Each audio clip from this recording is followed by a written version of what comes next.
What is good, Ninja? Ojo over here from PlayerSense, and welcome to another PE News. And today we've got a stacked video for you guys because we've got Bayonetta 3 action going on in terms of that being the turning point for the franchise. We also have talk about the wonderful 101 potentially coming over to Nintendo Switch, and also a huge rumor coming out from Activision that the new Battle Royale mode for Call of Duty Black Ops 4 is going to be on the Nintendo Switch and launch as a standalone game for the system. So we got a lot of stuff to get into, so let's go ahead and jump right in. And we are starting off with Bayonetta 3 for the Nintendo Switch. So this is supposedly going to be a turning point for Platinum Games, and they're trying to do something new to top previous entries. So Platinum Games recently had an interview where they talked about different stuff. So this was Platinum Games' Atsushi Inaba and Hideki Kamiya, and they pretty much raised the stakes when it comes to the Nintendo Switch and what they're trying to do. So they did say, yes, they want to bring Wonderful 101, which we'll talk about in a bit. We'll talk about that, but I wanted to talk about what they said about Bayonetta 3, because this is going to be a big game for the Nintendo Switch. So here is what Inaba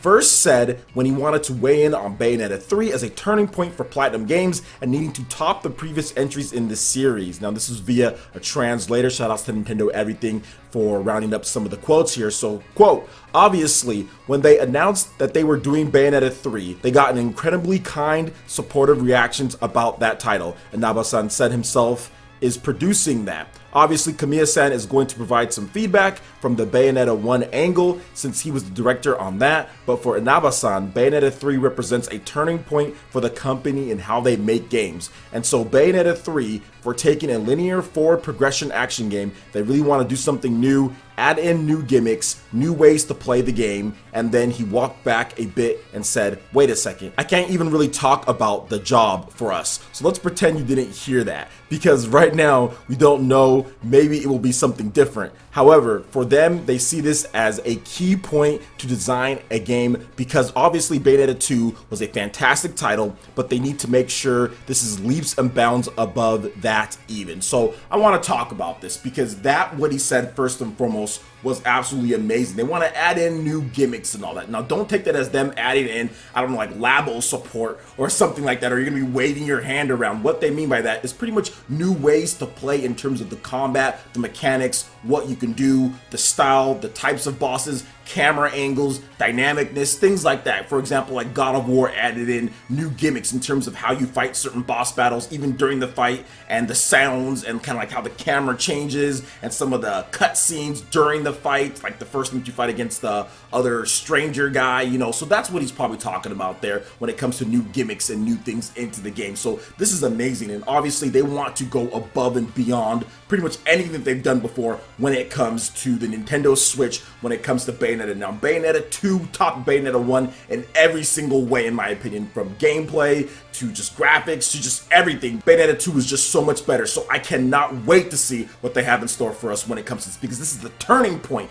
for Platinum Games. This is going to be their ticket. If this game does well, since it's going to be on a successful system starting out, there's not going to be any type of issues, because just like Xenoblade Chronicles 2, this game, this franchise has had just problems from the very beginning, has been launched in weird situations, bad ports, whatever the case is. But this is the first time they've got a clear, full head of steam on a successful system without any issues. So this will be the turning point if they can nail Bayonetta 3, and of course the fans go out there and buy it. So let's go ahead and get into what Hideki Kamiya had to say through his translator when it came to it. To the point that was made earlier, while they may not make games for the end user, they're certainly reticent of the fact that there's a lot of fans that like them and have certain expectations. And so keeping this in line with those expectations, one thing it does for them, it helps them push the bar. They know that the fans expect crazier, better, tighter action games, and they're going to put that out for Bayonetta 3.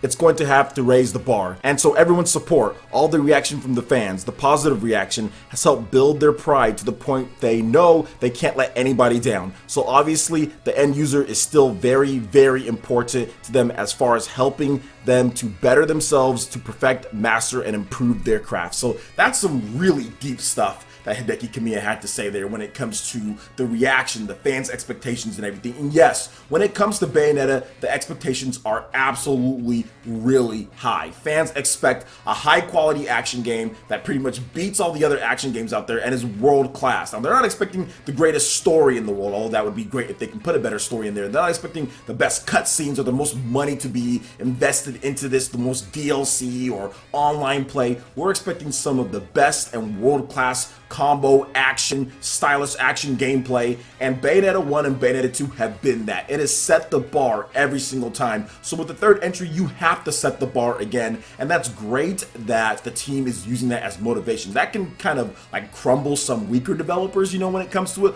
all the expectations in terms of what fans would want. We've seen it happen before with other franchises, stuff like Little Big Planet. We've seen franchises rise up, run out of ideas, can't think of anything, developers don't know what to do, and go right back down. Resistance, Fall of Man, Killzone, Shadowfall. How many games have we seen that rose up and did so well, then crumbled under the pressure of fans' expectations and whatever else the developer was trying to do with the game? So for them to come out here and say this and put the pressure on them and to say, yeah, we have to get this right. Like, we know that this is what's going to be a turning point for them. Financially, I think that's also the case too. Not only just making games, but financially, Platinum Games has no business sitting there and saying, oh, well, we can't afford to self-publish our own games or anything like that. This should be the end of it, and I think the Nintendo Switch, in addition to the PlayStation 4, you have Nier over there that's doing really well, and I think if Bayonetta 3, with a full head of steam, with the Nintendo Switch selling like crazy, and with more people having eyes on this game than ever before when it comes to the Bayonetta franchise, this will finally be the one to really break through when it comes to big sales. So I see this one selling big just as long as they nail that combat. If it gets that 90 plus in terms of Metacritic rating and everyone's raving about the game in terms of what it does, I think that they can reach that, and this will be a turning point not only in action games but for Platinum Games as a company as well, because then more contracts will come from that, also of course from Nintendo as well. So what do you guys think about what Inaba and also what Hideki Kamiya had to say when it comes to Bayonetta 3? What are you expecting? What do you think is going to happen with this game? How can they improve everything? What do you think they're going to do to it in order to make the game even bigger and better than before? Let me know your thoughts in the comment section below. Alright, and moving on to the next thing here, and I kind of alluded to it a little bit when it comes to the Wonderful 101. Now, Platinum Games wants to bring this over when it comes to it. They want to bring over the Wonderful 101 to Nintendo Switch, and please, let them do it. Just like, let them do it. Let them do it. I want this game to come over so bad. So Platinum Games wants to bring over its Nintendo published Wii U title, The Wonderful 101. The studio's Atsushi Inaba and Hideki Kamiya said during a Reboot Developer 2018 talk in Croatia today. So that's where it was. I think I just said an interview, but it was a Reboot Developer talk. So during the talk, Kamiya asked the audience how many people there had played The Wonderful 101, and he said, quote, "We're going to knock the audience participation up a bit," said Kamiya's translator. They're still trying to negotiate with Nintendo whether a possible Wonderful 101 Switch release could happen, but it always helps when the people in the audience at Reboot clap if they'd actually buy a Switch version of the Wonderful 101. So anybody who would buy that, please clap. The whole room clapped. Now, we also talked about Bayonetta 3 and all that in terms of the turning point and stuff like that, so we don't need to rehash that information, but I do want to talk about this because I'm a huge Wonderful 101 fan. I'm a big fan of the Wonderful 101. I played the heck out of the game. I beat the game. I think on stream I did Let's Plays of it. I did all sorts of stuff with this game. I played it again on the harder difficulty. I unlocked Hideki Kamiya and Bayonetta. Those are characters in the game. Sorry if I spoiled anything for you guys, but they are characters. It's been known for years now, but I'm pretty sure that they'd add some other stuff in just because of, like, if they brought it over, I'm pretty sure they'd add some more stuff in. But yeah, this is awesome to see. This is absolutely amazing, and I would love for them to bring it over. Wonderful 101 is a game that has a few flaws. It has a few flaws, but I think that those flaws are because it's on the Wii U and because it was an early title on the Wii U. The frame rate kind of goes all over the place at times. It doesn't really dip below to where it's unplayable, but sometimes you can see it's like, okay, it's running like at 60 or 50, it's running at a good frame rate, and then it's just jumping all over the place sometimes, depending on how many enemies are on screen, what bosses you're fighting and all that. On the Switch, if they brought that over, they could stabilize it. They could stabilize it and they can make it a solid 60, just like they stabilized Bayonetta 1 and Bayonetta 2 on the Nintendo Switch. So one, you're going to get stabilized frame rate. You're going to get controls from the very beginning that are easy for people to understand. The biggest problem with Wonderful 101 when it comes to more of the expanded base out there is that a lot of people didn't understand the controls. Like, you had to use the touchscreen of your finger, you had a big Wii U tablet, it was just kind of like, kind of balancing. It just wasn't necessarily the most ideal, and a lot of people didn't know that you can actually use the joysticks to do all of the Wonderful 101 transformations and all of that. It's a really cool superhero game. It's one of the most unique superhero games that I've ever played in my life, and I would love for them to bring it over. So please, Hideki Kamiya, please, Nintendo, get this deal done. But in my opinion, I think that they're already kind of finalizing this. Nintendo has been very keen on bringing over games from the Wii U, so I don't see why the Wonderful 101 maybe couldn't get a shot. Now, the only reason why maybe it doesn't happen, obviously because of sales, so they're trying to drum up that interest, but maybe they're thinking that it's already going to happen, so maybe they're playing a little bit coy. I don't really know, but either way, it needs to happen, and I think that it would sell a lot more on the Nintendo Switch. We're talking 500,000 units in my opinion. The first one, I don't think even broke 300 or 400,000. Might have broke it, I'm not really sure, but the initial sales weren't really good at all. But on the Nintendo Switch, with the portable play in addition to the home console play, I think it would be very, very different, and of course, simplified controls for people to just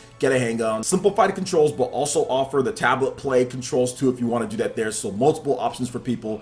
But I think it's going to happen, guys. I think this is going to happen, and if it does, man, Platinum is already back. They've already brought out the Nintendo Switch versions in terms of Bayonetta 1 and 2, and those were amazing. Those ran a lot better, played a lot better, but this would be just, oh my god, it'd be so good. So I'm hoping that it does happen. So what do you guys think about the Wonderful 101 potentially coming over to Nintendo Switch? Let me know your thoughts in the comment section below. All right, now moving into the final story here, we have a big rumor that Call of Duty Battle Royale is coming to the Nintendo Switch. This is according to Charlie's Intel / the Gaming Intel site. He gets a lot of information. He's been right on some things, he's been wrong on some things, but either way, a lot of people do trust his information in terms of what they have. So let's go ahead and get into the Gaming Intel article here. So they said that they have received some exclusive intel from a tipster suggesting that the Battle Royale version of Call of Duty is coming to Nintendo Switch. This is potentially huge news for Nintendo Switch fans and all of that. So the Call of Duty Battle Royale Nintendo Switch leak. Now the leak came from a source asking to stay anonymous, but we have corroborated this information with another leak from our own trusted source, and it rings true. Please note that this does not mean that Call of Duty Black Ops 4 is coming to Nintendo Switch, because we have reliable information. It's definitely not. As stated in our recently posted article, the Battle Royale version is a separate game to Black Ops 4, but planned to be bundled at the launch for other platforms. Now, as previously reported, Raven Software is rumored to be developing this Call of Duty Battle Royale game, with Treyarch not involved. Now, the recent leak also stated that the development firm Beanox is involved with the Battle Royale development. This is interesting. Here's what I heard. I actually heard some information that Beanox is going to be developing the next Call of Duty for the Switch. So I heard that, but that one didn't turn out to be right? Because the Call of Duty last year didn't come to the Nintendo Switch. But maybe that rumor was actually correct, because Beanox was working on this Call of Duty Battle Royale for the Nintendo Switch, because now Beanox's name is once again being brought up. The fact that the Switch is doing well, I would have thought that they maybe would have got things together and get a Switch version of Call of Duty out this year.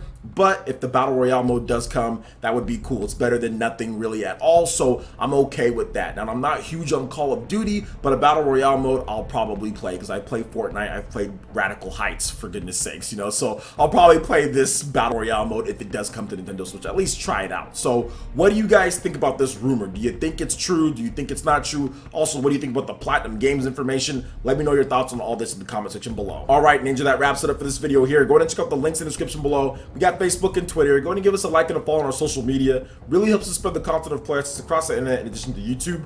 Also, make sure you check out our Patreon, Twitch, and YouTube live gaming pages and consider supporting Player Essence. When you do so, it gets you access to all sorts of cool benefits, perks, rewards, and emails via YouTube sponsorship. So check out the links in the description below and consider supporting Player Essence right here on YouTube.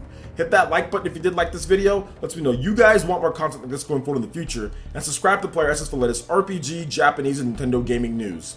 Thank you so much for watching, and we'll catch you, Ninja, for the next video. Peace.